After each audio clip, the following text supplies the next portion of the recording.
Thanks for tuning in to Bourbon Drop. I'm your host, Myron. Today, we've got an episode featuring a cheap tequila versus your more budget-friendly tequilas. Now, I am not getting into the higher stuff. You guys know this is a bourbon channel. I am kind of new when it comes to tequila and mezcal. The first mezcal I had, smoky, did not like it. Actually wound up giving the bottle away, but I stumbled onto this drink by mistake. So shout out to my cousin Ryan, man. He was having a book signing, and at his book signing, it was kind of like it was in this restaurant in DC, and we had the whole bar area, and it was set up really nice. And he was drinking a gin and tonic. Well, I thought we had some gin here, so I bought some tonic. We didn't have any gin, so I tried vodka. That didn't work. And I said, well, you know what? We keep cheap tequilas for when we have parties, so let me try that. I poured that cheap tequila in a glass with this tonic and ice. And I'll tell you what, man, I have found my favorite summertime drink. Now, when I find something new, I gotta let you guys know. Maybe you guys are already up on game. I don't know. But this is my new favorite summertime drink. Now, the only difference between tequila and mezcal, well, there's probably a lot of differences. I just don't know them all because, like I said, I'm new to it. But they both come from the agave plant. Now, there are a ton of different type of agaves. Tequila, though, is cooked in a steam oven. So you have to cook tequila in a steam oven, and I believe the documentary I watched said that it is 90 degrees Celsius. So that is very high in Fahrenheit. That is very high, period. They cook the agave, and then they in that steam oven, and that extracts the sugars, and then they pretty much pulverize it or put it in a machine that turns it into fibers, and then put it through that, then they ferment it, and pretty much the same thing with mezcal. Now, the reason why mezcals can be, slightly smoky or really smoky is because of how they cook the agave plant. So when they cook the agave plant, it is normally in this like pit that they dig in the earth, and then they use wood to start the fire, and then they heat that fire up and put stones on top of that, and then they take what is left over from those fibers from the previous mash, lay those around the stone, and then they put the piñas inside, and then layer that with another layer of fiber, put more piñas on the inside, and they never wanted to touch the stone because they don't want it to burn. Then when they finish, they finally pour a little bit of water, cover the rest with earth, and put a tarp over it and let it cook.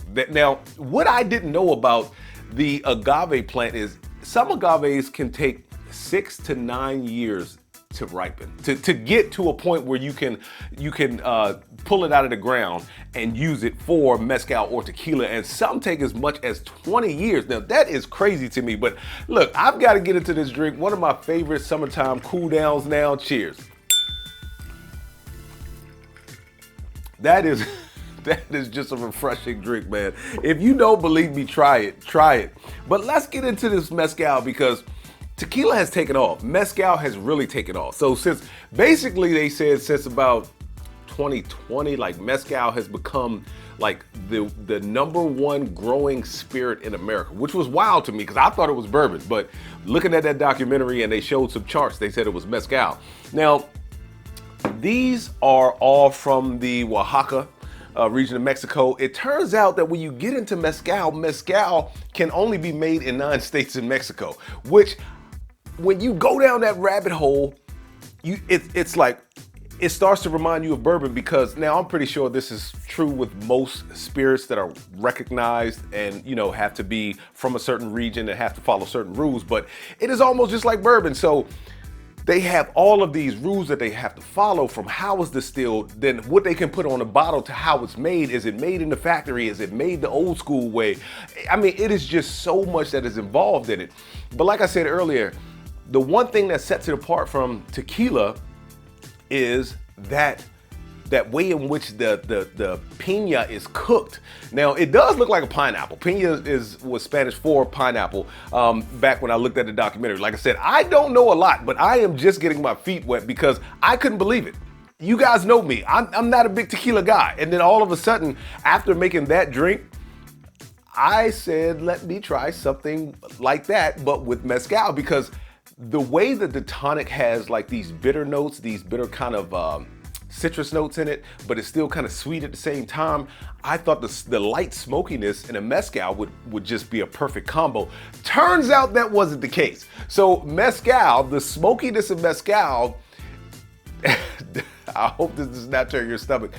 When you start to sip on it, it starts to have an acidic aftertaste. So it tastes great in the beginning, but the tonic and the smokiness in that mezcal gives it this acidic aftertaste that just reminds you of throw up, like when you throw up in your mouth a little bit. I mean, I know that sounds gross, but that is what the aftertaste is like. But reading online, there are more descriptors of the aftertaste, and I'll get into those in a second. But we're gonna pour these up. So this one right here, this is Mezcal con Gusano, which means it has a worm in it. So this one actually has a worm, but it doesn't say a lot about what type of, not what type of agave, but it doesn't say whether it's reposado, whether it's joven, whether it is añejo. It just, all it says is bottled in Mexico. It says Monte Alban, 100% agave, and then it says avocado with agave worm. Now, normally it says avocado con, which con means with, but you're not gonna say finished with. That's what avocado means. Finished with agave worm.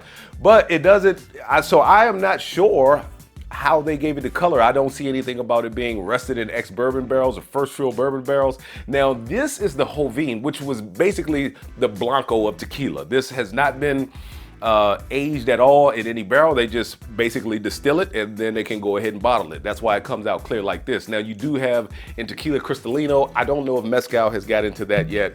So far, this one right here, this Montelobos, this one has been my favorite. Now, this is from Oaxaca, 100% agave.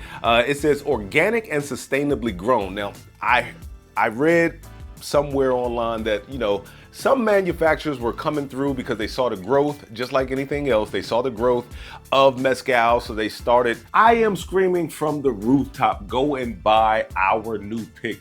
The Pour Decisions, we have a new Cedar Ridge pick out.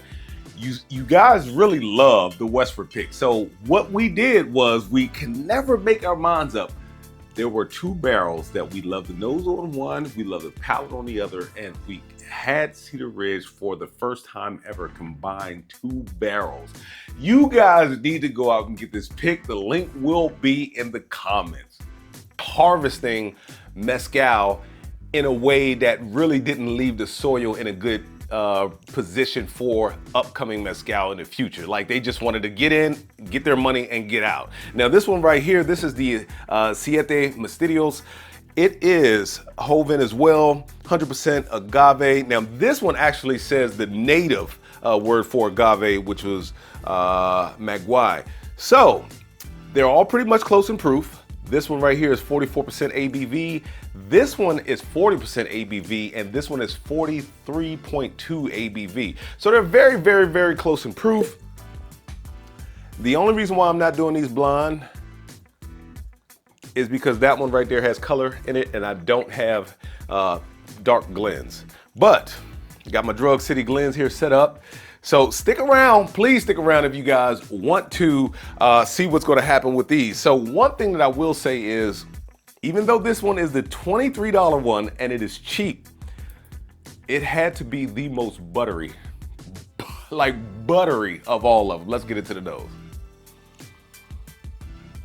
And the one thing about mezcals and tequilas is that, to me, they all smell like moonshine. So like moonshine, when you get a fresh thing of moonshine, not a flavored moonshine, just a straight up and down moonshine, or White Dog, like the Buffalo Trace White Dog that they sell in the bottle, that's what it smells like. It's fruity but funky and pungent at the same time. And you don't get the normal stuff that you do out of bourbon. This is just more like just that funk. It's fruity, but it's got this funk to it at the same time.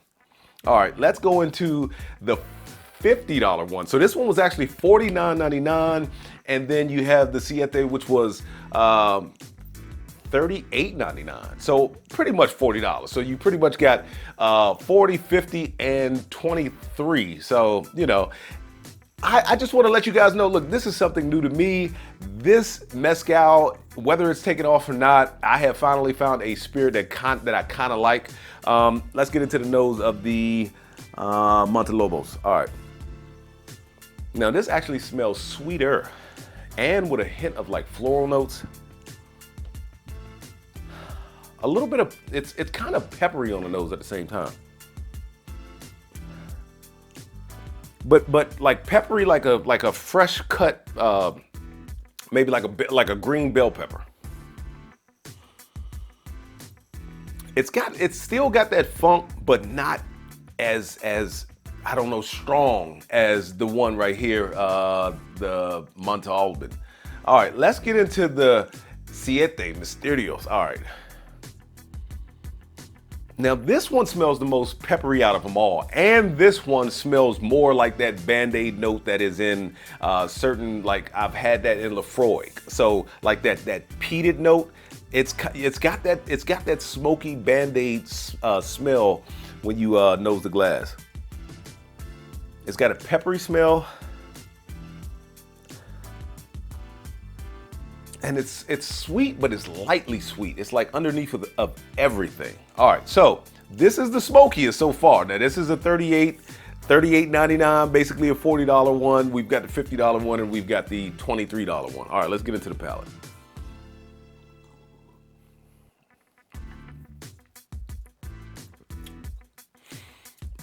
Lightly sweet. It's like I said, it's kind of got this buttery note, man. It's very light though. It's very quick on the palate. It's light on the palate. It finished with nothing but pepper. I gotta get some water because I don't want to taint these. All right, so I did have a little bit of water. The finish was still kind of going though. The finish was like that earthy agave peppery note. And that's another thing about all of these, the mezcals and the tequilas. You can really taste that agave. Of course you can, because it's 100% agave. But it is something that is so different to the palate, but it is so enjoyable at the same time. All right, let's get into the middle glass, which is the $50 glass.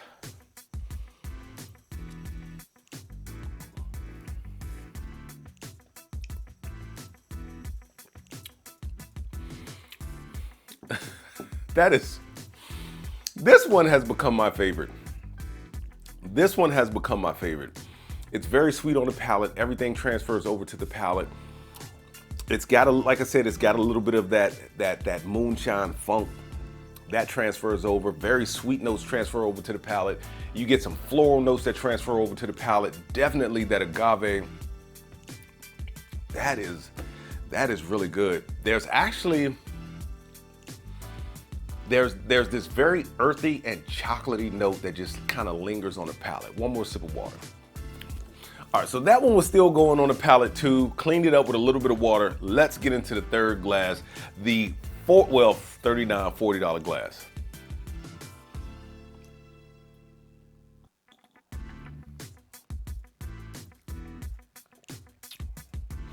So that one, more of that smoky note transfers over to the palate. More pepper, but instead of being that green bell pepper sliced in half, it's like a spicier pepper.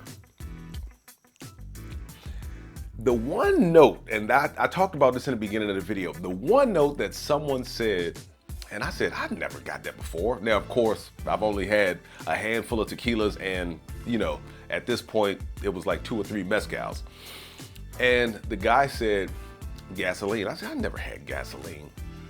But I see what he means, because that lingering peaty note that's on the finish gives off the same, I guess, smell coming out of the throat as when you are working on something that takes a flammable liquid, like a gasoline, whether you're working on it or you're pouring gas into the engine of a mower. Those vapors sometimes get in your face, get in your mouth, and you know how you feel like you are tasting them? This leaves that. on the palate. The same when we talk about the Lafroig and I talk about the smoky Band-Aids, that peated note, this leaves more of that gasoline. So now I understand exactly what that person meant. Because I said to myself, I said, gasoline? I said, I haven't gotten that yet. It doesn't come out of this glass. It doesn't come out of this glass. So far, the more spicier, pepperier one, this is the one that it comes out of the most. Now, one thing that I did notice is when it comes to mezcal, it seems like you're paying for proof. Now, that's not always going to be the case because I have seen some that had from the same company, but they had a higher proof on one, which was 50 ABV, and that was like 45 bucks. And then they had a lower proof on the other one, which was like, I think it was like 50 bucks. And I think the ABV was somewhere around like 42.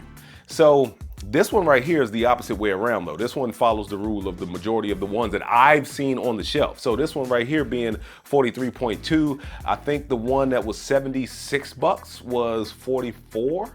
So it was only a few proof points higher, but it's, you know, I'm pretty sure there's more that goes into it. Maybe they just think it's a superior product. I don't know. But is it worth paying a couple of extra dollars for the cheaper one versus the more budget friendly ones? And I'd have to say, with my small amount of experience, yes, because this one being the cheapest of them all is good, but very quick on the palate, very easy to drink, neat, doesn't burn you up with spice. The smoke level on this one, I would say if you're going from 1 to 5, the smoke level on this one would maybe be a 1, possibly a half. The smoke level on this one, I would say maybe around a half to a 1, maybe closer to a 1. The smoke level on this one, I'd say maybe about a 2.5. And when it comes to taste, I would say that the cheaper one is they all fall in line according to price. So I'll move them back around so you guys can see. $50. This is going to be your $39 one, and this is going to be your $23 one. And I would also rank them from worst to best in the same order. So I would say worst, middle, best. Not worst as in that is a bad product, but as far as having something that's nice, simple, that will ease you into mezcal, I think this one just fits the bill perfectly. Like I said, very light on the palate, but a little quick. It's got a very, very buttery note. This one right here, I mean, it's a little higher in proof, but as far as bourbon drinkers go, we can handle stuff like this all day long, but it's a little more spicier, a little earthier, a little richer. It's gonna have some of those notes that you might not be ready to get into yet, myself included. Now, when I go back to this bottle in a few months, I might love the heck out of this bottle, but at this point right now, I'm gonna say that this is definitely better than this because it offers, I would say, a deeper experience, if that makes any sense. Now, when it comes to the $50 mezcal, I am really, really enjoying that. It's got the perfect amount of like agave. It's got the perfect amount of just pepper. It's got the perfect amount of smoke. Everything about this one right here suits my palate. And I really, really, really like that little bit of chocolatey and earthy note that's left on the palate. So look, this is my small or short video on whether or not I think it is worth paying a couple bucks more for a bottle. Now look, don't get me wrong, that does not mean that every bottle that's priced in that 50 to 70 category is going to be better, because we know just from the whiskey world that is not the case. However, from my small experience with, you know, just a few mezcals, I am going to have to say that it is worth paying just a few bucks more. And with that being said, let the whiskey flow. Never run out. Let's head into a drop. Till next time.